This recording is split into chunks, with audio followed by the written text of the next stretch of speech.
ہر نماز کے بعد 33 مرتبہ سبحان اللہ، 33 مرتبہ الحمدللہ اور 34 مرتبہ اللہ اکبر، اور خصوصاً رات کو سونے سے پہلے پڑھ لیں۔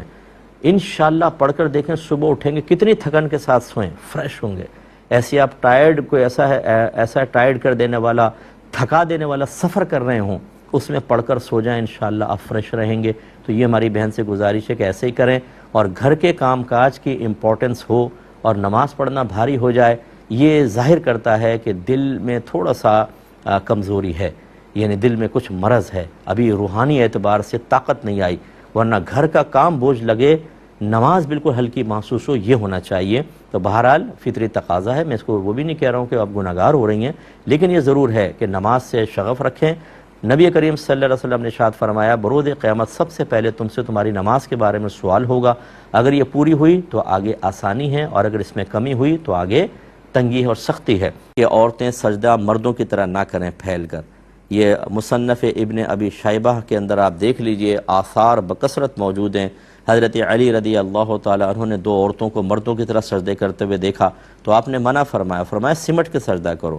اسی طرح دیگر اور کئی صحابہ کی روایات وہاں موجود ہیں، آپ دیکھیں کہ عورتوں کو سمٹ کے سجدہ کرنے کا حکم دیا گیا، لہٰذا ہماری بہنیں جب سجدہ کریں تو بالکل سمٹ کر، اور یہ جو کہتے ہیں جی کتے کی طرح یہ کلائی نہ بچھائی جائے، حدیث میں ایسے الفاظ ہیں، سرکار نے فرمایا کہ ایسے سجدے میں کلائی نہ بچھاؤ جیسے کتا بیٹھتے ہوئے بچھاتا ہے۔ یہ مردوں کے لیے حکم ہے، عورتیں اس حکم سے مستثنی ہیں، کیونکہ جب وہ سمٹ کے سجدہ کریں گی تو لازم بات ہے کہ ہاتھ ان کے نیچے آئیں گے۔ لیکن بہرحال آپ کسی سے بحث نہ کریں، بعض حضرات ان حدیثوں کو چھوڑ کر جو مردوں کے لیے بیان کی گئی تھیں انہی سے عورتوں کے لیے استدلال کرتے ہوئے کہتے ہیں کہ عورتیں مردوں کی طرح سجدہ کریں اور اتحیات میں بھی ویسے بیٹھیں۔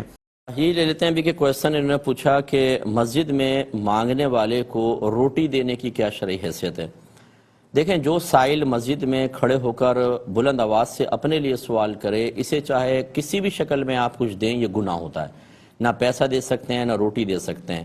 ہاں، اگر وہ خود وہ نہیں کہہ رہا بلکہ ایسے ہی چپ چاپ جس سے کھڑے ہو کر باہر پہلے کھڑا ہوا، باہر جا کے دروازے کے پاس کھڑا ہو گیا، بولا نہیں ہے، اب آپ اگر سمجھتے ہیں کہ واقعی وہ مستحق ہے، جو اکثر ہوتے نہیں ہیں، تو بہرحال اب دینا جائز ہے، لیکن اگر وہ اپنے لیے اعلان کرتا ہے تو کچھ بھی دینا گناہ ہوتا ہے۔ یہ بھی ہو سکتا ہے کہ کوئی واقعی مستحق ہے تو امام صاحب یا کمیٹی والے اعلان کر دیتے ہیں بعض اوقات کہ بھئی یہ غریب آدمی، اس کے مسائل ہیں، آپ تھوڑی سی مدد کر دیں، ایسی صورت میں دینا بھی شرعاً جائز ہے۔ بلکہ اس طرح تو نبی کریم صلی اللہ علیہ وسلم کی طرف سے بھی ترغیب دینا ثابت ہے کہ بعض صحابہ کی امداد کے لیے سرکار نے صحابہ کرام کو اس طرح ارشاد فرمایا ہے۔ لیکن جب سائل اپنے لیے کویسچن کرتا ہے تو پھر فقہاء نے اس کو منع کیا، بلکہ یہ فرمایا کہ اگر کوئی ایسے سائل کو دے، اگر 1 درہم دیا ہے تو اب 70 دراہم اس گناہ کے کفارے کے لیے اور خرچ کرے۔ یعنی یہ مبالغتاً سمجھا رہے ہیں، کوئی ایسے پریکٹیکلی طور پہ آپ کو کرنا تو نہیں ہے، لیکن یہ سمجھا رہے ہیں کہ اتنا بڑا گناہ ہے کہ اب آپ اس کا کفارہ بھی ادا کریں۔ تو اس لیے اگر کسی نے ایسا دیا ہے ایسے سائلین کو، پہلی بات یاد رکھیں یہ پیشہ ور ہوتے ہیں، ان کو دینے کا کوئی ثواب نہیں ہوتا۔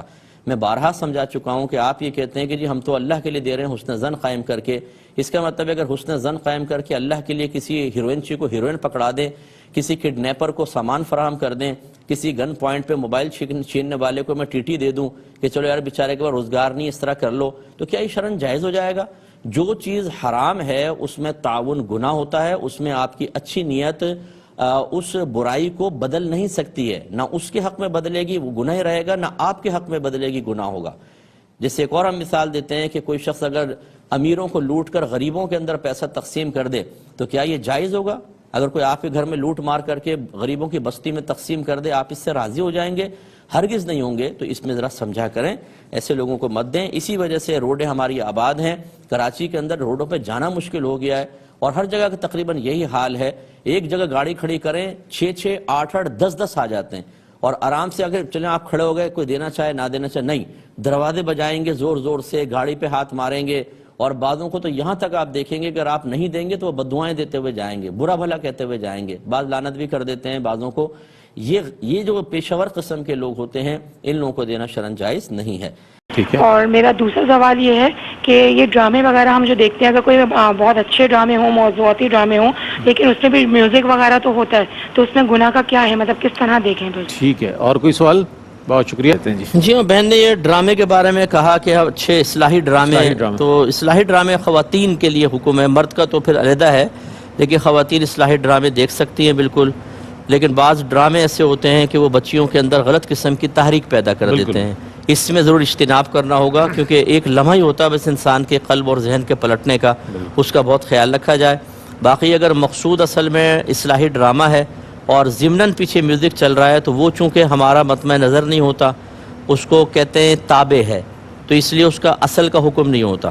اس کو یوں سمجھ لیجئے کہ اگر میں اس طرف دیکھ رہا ہوں اور یہاں کوئی خاتون کھڑی ہیں تو میرے نظر کے دائرے میں یہ بھی آ ہی جائیں گی, لیکن کیا یہ نظر کے دائرے میں آنے سے میں گناہگار ہوں گا؟ نہیں, کیونکہ میں تو ادھر دیکھ رہا ہوں, فوکس نہیں آپ کا, فوکس وہاں نہیں ہے. تو اس کی گنجائش ایسے نکل سکتی ہے کہ ضمناً میوزک چل رہا ہو. خبروں میں بھی ہوتا ہے, دیکھیں کس چیز میں میوزک نہیں ہے, ہر چیز میں میوزک آ گیا ہے. جہاز میں بیٹھیں گے اس میں میوزک چل رہا ہوگا, تو کہاں سے بچے گا آدمی. تو ہمارا اگر مطمع نظر نہیں ہے تو اس میں تو گناہگار نہیں ہوں گے, لیکن ڈرامے بہرحال بہت سوچ سمجھ کے خواتین کو دیکھنے چاہیے. اور کالر ہیں, السلام علیکم. جی السلام علیکم. جی وعلیکم السلام. فرمائیے. جی بھائی مجھے پوچھنا تھا کہ یہ جو پروگرام میں بیچ میں جو ایڈس وغیرہ آتے ہیں جس میں لڑکیاں آتی ہیں اس طرح, تو یہ تو سبھی پروگرام دیکھ رہے تھے, یہ اس میں ہم گناہ میں آئیں گے یا کیا ہے, اس کا آپ بتائیے گا پلیز. ٹھیک ہے, شامل کرتے ہیں. جی مصعب. جی ایڈ میں کہہ رہی ہیں لڑکیاں آ جاتی ہیں, تو عورتوں کو تو کوئی مسئلہ نہیں ہوتا, مردوں کو چاہیے کہ اپنی نگاہیں ان سے ہٹا لیں, کیونکہ بعض اوقات یہ چینلز کی بھی اپنی ایک مجبوریاں ہوتی ہیں, یہ اس کے بڑے اخراجات ہوتے ہیں, لاکھوں کے اس میں ہوتے ہیں, اور مارکیٹنگ کا الگ ایک شعبہ ہوتا ہے, وہ ایڈ لے لیتا ہے. تو بعض اوقات مینجمنٹ جو اوپر مینجمنٹ ہے وہ اس شعبے کو ٹچ نہیں کرتی ہے, وہ شعبے کا اپنا ایک کام ہوتا ہے. اس کو لائک کوئی بھی نہیں کرے گا, ہم بھی نہیں کرتے, آپ بھی نہیں کرتے, لیکن یہ بعض اوقات یہ ہم لوگوں کی تو قدرت و اختیار میں نہیں ہوتی. تو بہرحال اگر اس قسم کے کوئی ایڈ آ جائیں تو آپ فوراً اپنی نگاہ ہٹا لیں, اس کو نہ دیکھیں. اور بچیوں کے لیے تو مسئلہ نہیں ہے, عورتیں تو عورتوں کو دیکھ سکتی ہیں. اور